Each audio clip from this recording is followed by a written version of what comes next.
Well, good morning. Welcome back to Breakhart Orchard. We have had a busy day so far.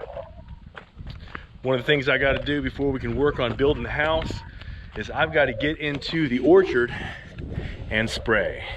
And we had a problem with fire blight this year, and I'm getting ready to go in here and put in some antibiotic. Oddly enough, it's one of the chemicals that they would give you if you were sick. Your doctor would prescribe this same antibiotic for a lung illness. So I'm getting ready to go up in here and get this thing set up. I'm taking my time getting these hooks off because this is a 5-joule fence and it will light you up. We've been going through, keeping an eye on it, trying to make sure that we got all of the disease. We think we have. We go through, we find a little bit of something here and there. If it looks like it might be fire blight, we're cutting it out. We don't want to take chances. We've got a solar charger here.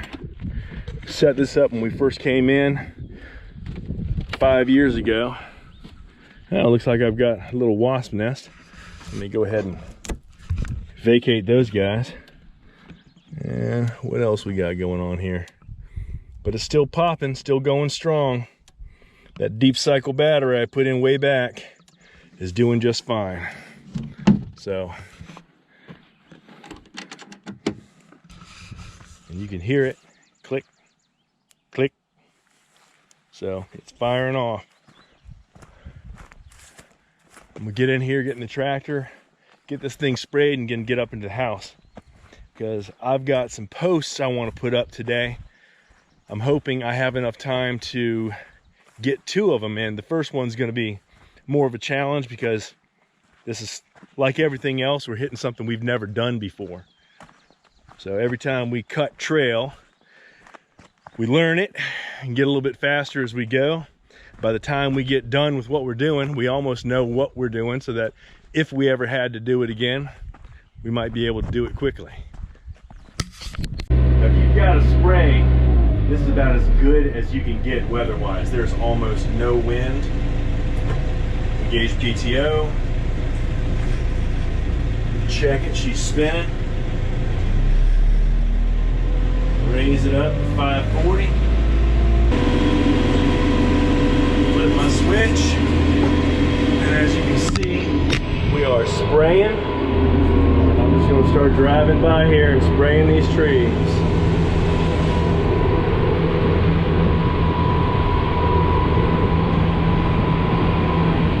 Sometimes you have to divide and conquer in order to get things done around here.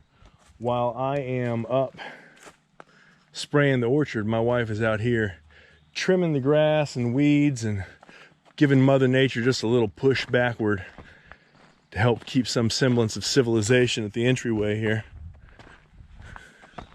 So you can see our field is coming along, and I've started reclaiming some of that regenerative forest over there. My bride is a hot, sweaty mess right now. You want a seltzer, baby?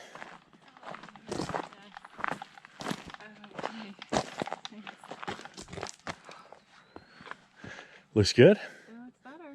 Yeah, the end needs some maintenance and just some thinning, but I'm liking the way this looks right here. Yeah? Yeah, it looks a lot more tame.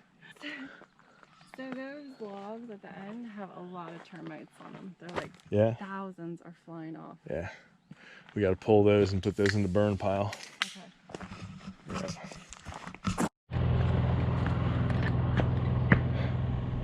Welcome back today. It has been a long day. We've had a lot of chores we had to take care of. Had to spray the orchard, had some other things to do earlier this morning. It is late afternoon. We've been up on the build site for a couple of hours doing some prep work, and we are getting ready to stand this beam, this post right here. This is a fir post, a true 6x12. The bottom of it was not completely true, not completely square, so I'm getting ready to cut it and make it square. I am very fortunate in that I was able to borrow this saw from a friend of mine because this is a very expensive specialty tool that I did not have. I really didn't want to have to go out and buy.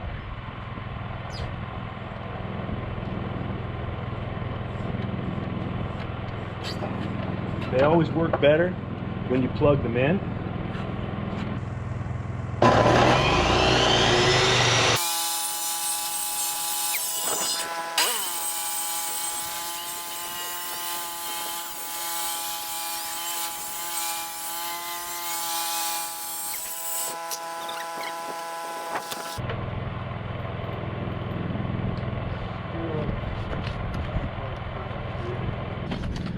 So let's talk about what we have going on over here to mount this post. I have gone ahead and trimmed away about 1/4 of an inch of material here. This mounting bracket sits down inside. I need to drill and tap in a 5/8 inch bolt that's going to hold that down with that square washer. This standoff plate sits on top of it. Afterwards, the post gets set down in it, and then I use these structural screws that go into the post to hold it mounted to that anchor. I have a little offset right there with that concrete with the block on the edge that I'm going to have to deal with as well. Now, I've mentioned before how awesome I think this drill is. The only thing I wish is that you could buy these SDS bits that are made for wood as well, because this has a straight drill function, and this would be perfect for using on the timbers. A big concern drilling here is making sure that I don't crack that block.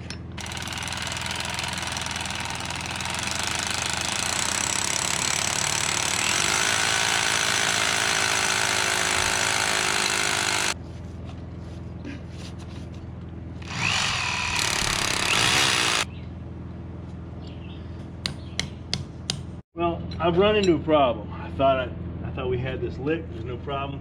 We put it in and started to tighten it, and it never tightens. It feels like the bell, like this piece, never slides down on the bell. And it just, so what I've been doing is bringing it back up a little bit at a time. All right, feels like we're out. We are out. Well, it started to go down.